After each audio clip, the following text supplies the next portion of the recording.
You know what? Can I tell y'all how much fun that drunk Kenya was?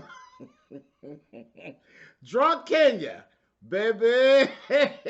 Oh, baby, Kenya had it going on. I like drunk Kenya. Uh huh. Sure do.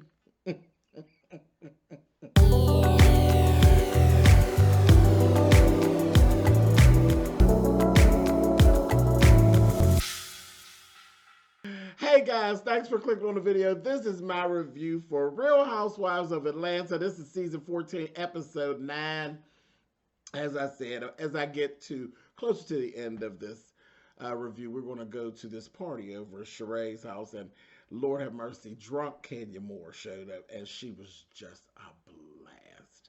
But we're going to talk about it. But let's start here with Tierra. Y'all remember Tierra? Tierra is Sheree Whitfield's daughter, her adult daughter, her grown daughter. She actually has a podcast, and Sheree started on the podcast, and she brought her friend Fathom with her. And Fathom is interesting. Y'all remember Fathom? Fathom is the one that actually came for Drew at that dinner and told her, well, the streets said that your husband is gay. That's Fathom. Okay, she's the, I think she's African. I think she's African. But yeah, Fathom, that's that girlfriend. But anyway, they're there, and while they're actually there at the podcast, you know, they're giving Sheree some reassurance, and you know, they talked a little bit about the thing that had happened with her and Tyrone, but then it was some leaked pics and some little storyline or something that came out about from Tyrone, and it was Sheree was completely embarrassed, and this was what we will call basically the straw that broke the camel's back. She was completely appalled. And I can imagine, you know, you sitting there on the podcast, and next thing you know, it's boom, it's right there in your face. You have no other choice but to respond, and you know, like you're just faced with it. So she was really embarrassed, and she was like, "That's it. I am done. I am done. Hey, whatever it takes." Again, people process. You know, when it comes to matters of the heart, I say that all the time. Matters of the heart, I'll be the last one to tell you, well, this is how you should actually do it, or this is how you should actually handle it. No, matters of the heart are different. It's a different type of situation, and everybody handles it different. So I usually don't jump into that. Even when I do give advice, I'm very careful when it comes to matters of the heart. I pretty much lead you to what your process is, and all our processes are different when it comes to that. Anyway, moving on. Let's go over Marlowe's. Marlo, we see Marlo dealing with her boys, and they're acting out. That's you know, the whole really the wrap up of it.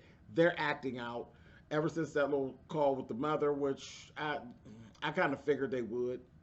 Um, that happens. That happens when you adopt, or if you're fostering. Anybody who's adopted or anybody who has fostered, you know exactly what I'm talking about. When the children interact with their natural families, there's generally some pushback. There's generally some level of acting out, and it just depends on the age, and it depends on the kid, and sometimes it can be pretty bad, and you know, it just is what it is. It's part of what you deal with as an adoptive parent or a foster parent. And what I've learned is people who don't foster and who haven't adopted, they don't really get it. They don't really get it. So it's a thing. It's a thing. It's what it is. It comes with the whole situation. But yeah, the boys are acting out, not listening, acting up in school, giving her a little pushback, being a little mouthy, things that they just have not been doing at all. And Marlo's kind of like, whoa, wait a minute now. She's not really equipped with that. Remember, she just, you know, she just became their foster parent. She was just the auntie to see them in passing. So she had a little rough time with that. Moving on, Sonya and Kenya. They go out and they're just chatting, and they had a little conversation about all the folks that Sonya have living in the house, and how's that for her and Ross, like trying to have sex. And she said, you know, we have to be real creative. She's like, girl, we jumping in closets, we running out into the car, and all of this. I'm like, well, you know, hey, it is what it is. That's definitely creative. Probably irritating at times, but you know, it's creative. Um, then Candy calls, and I said they went out. They didn't really go out. They were over at Moore Manor. So Sonya actually came over to Kenya's house. Candy calls, and we found out that the whole thing, the whole situation with the trespasser, he's like 25. He's a young guy and everything like that. Remember, I had actually said, I don't know if it was a good idea to actually have it on the show, because it's kind of like, it's like saying, oh yeah, if you do this, then maybe you could end up on the show. They didn't actually press charges, okay? He was issued a warning and everything, said if anything else ever happened, if he ever did that again, they would actually jail him. And I'm sure Candy and Todd had something to do with all of that. But it was really that was kind of eerie. You know, people coming up onto your property is never a good thing. Because, listen, it's not about being afraid of people. It's more about being afraid of what you, well, for me, I can only speak for me in this space. It's more about what I'll have to do to you if you violate. It's not, I'm not afraid of people violating me. I mean, I've been doxxed. I've been, I've had my people take pictures of my house and my car. I've had all these things done. It is what it is. This is part of the little job I do. Yeah, whatever. That's part of the gig, okay? I have no fear of people. Like, I don't have fear of that. I don't like the position of being put into having to really hurt someone, because I'm going to hurt you. I'm not going to let you hurt me. So that's not, if it goes down, it goes down. Somebody's getting hurt. We ain't walking away talking about, oh, that was so interesting. No. Somebody's ass is going to be tore up. Either you're going to tear my ass up, or I'm going to tear your ass up. And listen, at 50 years old, do I really want a body? No, not really. I'm not cut out for jail. I'm definitely not cut out for jail. That's just not my thing. I was made to do drag and talk online and entertain and be funny and shit, cook, and that's what I was made for. I was made to entertain. I was not made to do hard time. I wasn't made to do any days at Mrs. Furthington's finishing school for girls, period. So that's where the issue is. Nobody wants to be pushed to a point where they got to get a body or become a body. That's the real of it all. So that was kind of weird. But anyway, Todd and Candy, they didn't push charges. I'm sure that had really to do with them, because they could have really pushed it to the wall, but they didn't. So that was that. They talked about Marlo a little bit, and the fact that they keep having this ongoing thing, Candy and Marlo.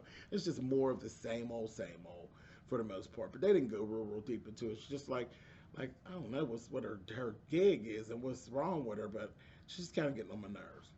Moving on, let's go talk about Sheree and Fathom. Sheree and Fathom actually had a little sit down over at the chateau, and it was just a day where Fathom came over, and I didn't realize how close her and Sheree really were. They're like actual friends. And she was like talking with her, and Fathom was like, girl, it just, you ain't got to feel like that, but like she was really, it was more embarrassment than anything else.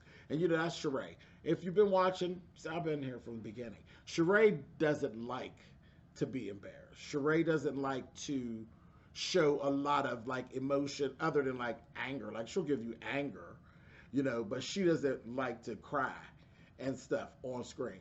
If you paid any attention to Sheree, she don't like to cry on screen. She doesn't like to be filmed crying. And you can see her like running away from the cameras and moving, and it was kind of rough. It was a rough scene for her, but Fathom really did a good job working through that with her.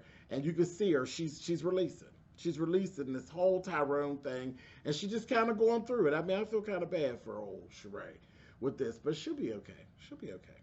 I mean, and it's a lot of hindsight. When you look back, you're like, how did I even let myself get caught up like this? I'm way too old to be caught up. It probably took her back to like her 17, 18, 20, 21-year-old self. And yeah, that's embarrassing and irritating. Moving on. Drew and her mama. Drew's mama done come in town, and here she come. Y'all know Drew's mama, she different. She had come down here with some old damn church hocus pocus and some old somebody that prophesied over Drew through her mama. She come with the old church hocus pocus, okay? Talking about, oh yeah, somebody's spirits around you and blah blah blah. So here she's going into this whole thing trying to figure out, well, who is it? Is it Sonya? Is it who? Whatever. Moving on. Her mother's visiting from Chicago. Ralph, who knew? Ralph is writing a book, okay? And she just found out about it. He's writing a book, and the book is on step parenting. And Drew feels like Ralph ain't really, it's one of those situations where it's like, the message is nice, but the messenger, I don't, her whole thing is like, you haven't even taken care of your step parenting thing. Like, you haven't adopted my son. She's been trying to push him to adopt a little boy, and he's like dragging his feet. So she's kind of like, are you really the person to write the book about step parenting? Really? I don't think that takes him out of being able to be the person to write the book. Maybe you need to revisit the subject. Maybe there's a reason he doesn't want to be his stepfather. And your husband's ignorant. If you ask the right question the right way, he'll answer you. But there's definitely something to it, because Ralph does what Ralph wants to do, and the timing that Ralph wants to do it. He's not not his legal stepfather, as he doesn't choose to be. And you already know that. I don't know why you playing. Anyway, then the little subject about Sonya and that comment. I told you all, didn't I? That we were going to hear about that again, that pretending to be busy thing. That obviously bothered Ralph. I thought it was a dig. It would have probably got under my skin too. He said something to Drew about it, so I said, Lord, are we going to be back to square one with these two again? Probably. Anyway, moving on. So we get Sheree, Marlo, and Sonya go out furniture shopping, and they're just talking, and Sheree invites them to a pajama party at her house over there at the chateau, and she says she's going to literally invite everybody.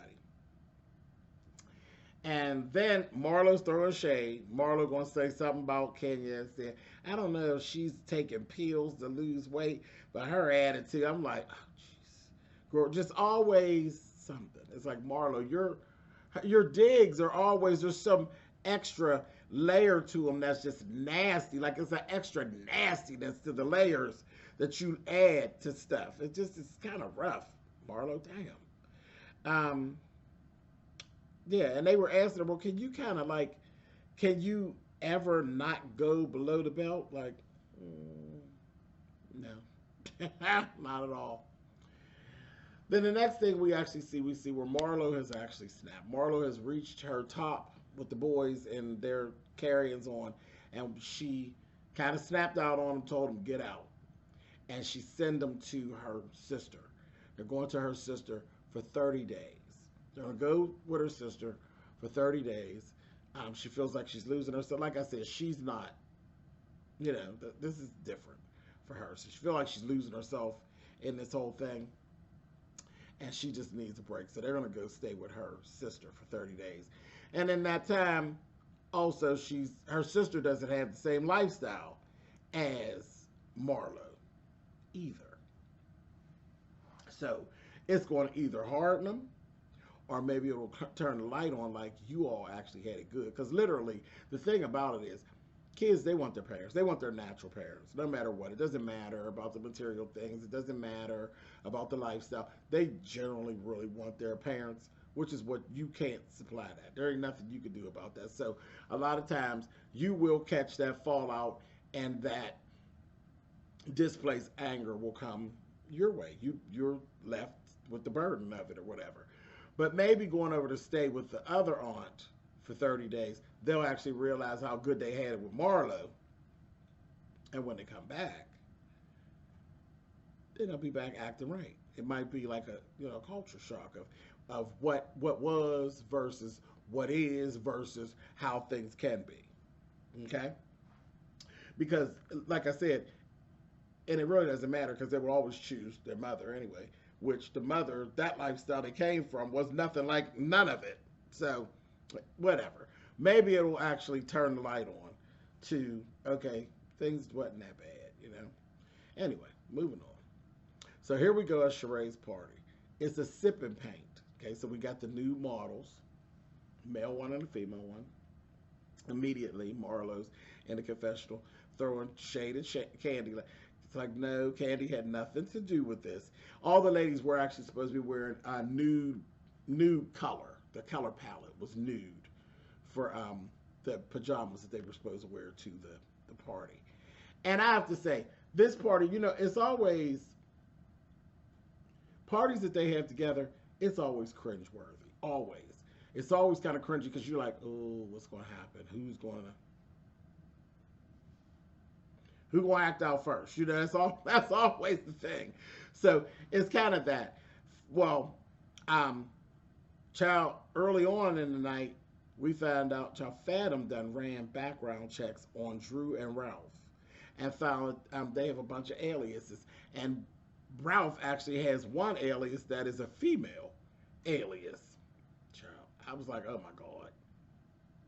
A mess. Then a little bit later after that, Drew shows up. Drew show up in the same outfit that Sheree has. A whole mess. A whole mess.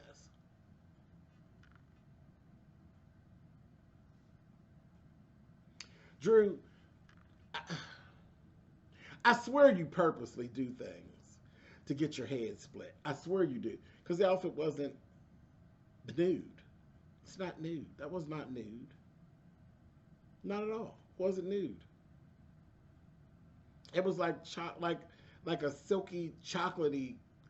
It's like the color palette of Louis Vuitton is what it was, or like Gucci, and flipped around. You know, Gucci is like that whole nudish, beigeish, but it's the light, and then it has the dark print. Flip it around. It's where Louis Vuitton is more is the same color palette, but it's the dark with the light as the print. That's what she was given. A whole mess. So she got the same outfit as Sheree. I'm like, ugh. But Sheree was like, Sheree took it in stride. I was like, okay, whatever. But that's just Drew. Just always. You look at all the women that came, everybody's dressed in actual nude. And here comes Drew. Just ridiculous. Her hair actually looked nice, though, for a change. Her hair looked nice. Lisa Wu showed up. So that was like, everybody was all like, hey, Lisa. Like, you know, I love Lisa Wu. So Lisa Wu was there. Drew and Sonya get into it right away. Like, they were cool at first. Then they were doing their little paintings. And Drew said something to her about the whole y'all pretend to be busy thing. And Sonya just like started getting all hyped up. And I'm like, Sonya, you said it. Like, you said it. And then as she's talking, she's like, well, I was talking to Drew. And I was just saying to Drew. And she's like, talking to Drew. She's like, oh, Ralph, whatever. Well, y'all both got boy names. She'll say, oh, now you coming for my name? And so she ended up saying, look, I'm not doing this with you. That was how her attitude was. I was like, damn, Sonya. She's like flew off the handle at her. And Drew kicked right back to where she, you know, need to be with Sonya. She's like, yeah, kick rocks. I was like, damn, them two. Candy and Marlo ended up having a conversation. And they pulled themselves over to the side. And it wasn't bad. She tells Candy about what's going on with the boys. Candy tell her, oh, no, there's got to be a better way with that. Don't give up on them, and that might actually make them feel worse, and, you know, this, that, thing, and the other. But, you know, just provide her some positive reinforcement. And then forgiveness. She apologized to Candy about how things been going, and Candy accepted her apology. And I was like, okay, let's see how long that lasts. Next thing you know, everybody starts to get in their little drinks and everything. Child, next thing I know, Sonya not having a good time. Ever since the stuff with her and Drew, she done got onto this whole other thing. I'm like, I don't know what it is, Sonya.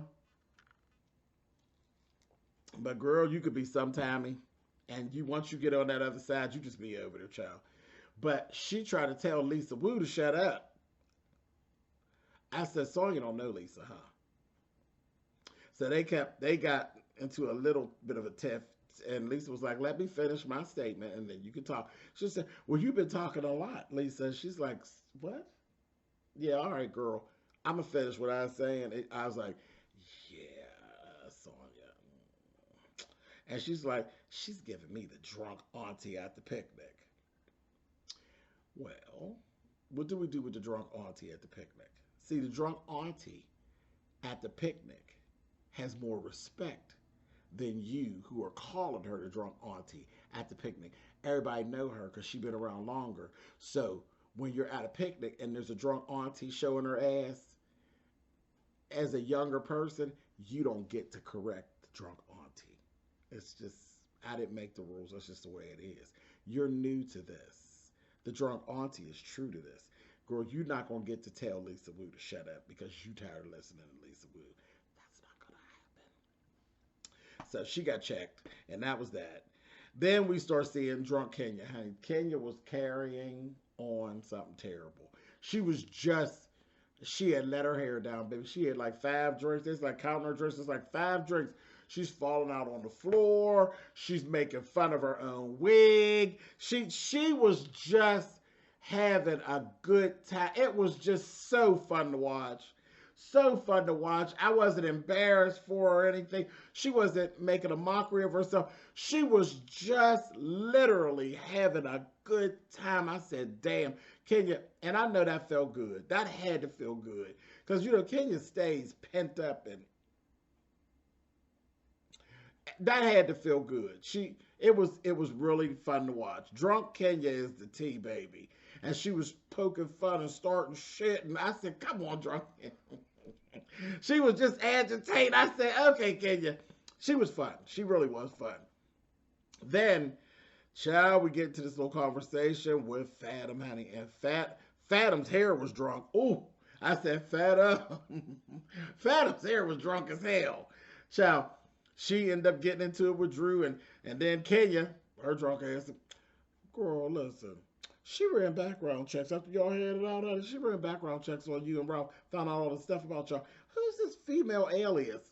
Child, it was a mess. So Drew gets about, oh, this must be that hocus pocus shit that her mother had brought. I said, girl, just get out of here, honey. But anyway, found out. She said no. The female name is actually one of my assistants. You can come on over to the house and you could meet her for yourself. Fathom told her, listen, me and you had a little run-in. I have a friend. I found out stuff about you. If you keep on fucking with me, I will run some more. I will go digging some more. I was like, girl, okay. So you just done doxed her, going to tell her you going to dox her some more. I said, okay, Fathom. Fathom, that, I don't know how I feel about all that, but okay, I guess. Whatever you say. Then she ends up doing this whole coochie incense. Fathom had brought this whole situation with incense with your coochie, and that's supposed to really, you're supposed to light it up, put it on the floor, and then you stand over top of it, and it's supposed to release all of the bad energy and the bad juju that Tyrone done left up in Sheree's coochie. I said, now, burning incense and let the smoke go up your coochie. I said, I don't have one, but from what I understand, coochies are very, very sensitive. Very sensitive, and they're quick to infect. So you just let any old thing. You don't just be blowing any old kind of smoke or putting any old kind. You know what I mean? It's the wrong. You put the wrong kind of perfume or the wrong kind of lotion or something that you can really mess yourself up. So I think I'd probably be kind of scared of just burning something and then standing over it and letting it just go on up your coochie. You just don't know what you're gonna get. You mess around and have a yeast infection, like Marlo said. I said, I don't know about all that. But hey, Sheree said she felt a little tingle. I said, girl, I hope it don't be followed up with an itch. But they had that go on. And for the most part, that was pretty much it. They were having a good time. They was running around. Now, they did get all drunk. And that's one thing I can't stand about parties. Because, again, in my house, you see everything is white and light gray and all of that. And my carpets are very light gray. Like, very light gray. And I was just looking at them with them glasses and how they was getting drunker and drunker. And I'm like, that's just how I be when you have company and a party situation. I'll be looking like, you spilled that goddamn shit on my carpet. You know, so I was just like, ugh, child. Drunk folks and liquid. It irritates me. But anyway, other than that, it was just a good time. It really was. It was a good time. It was a fun episode, if you ask me. It was fun. Nobody really fell out much. You know how they can be. So it was good. It was a good time. Anyway, listen, it's gonna get good. We've seen some previews of what's coming up. Is they get ready to go through some things. We'll go through some things. So anyway, I'll catch you all on the next episode. It's been real. I'm out of here. Later, y'all.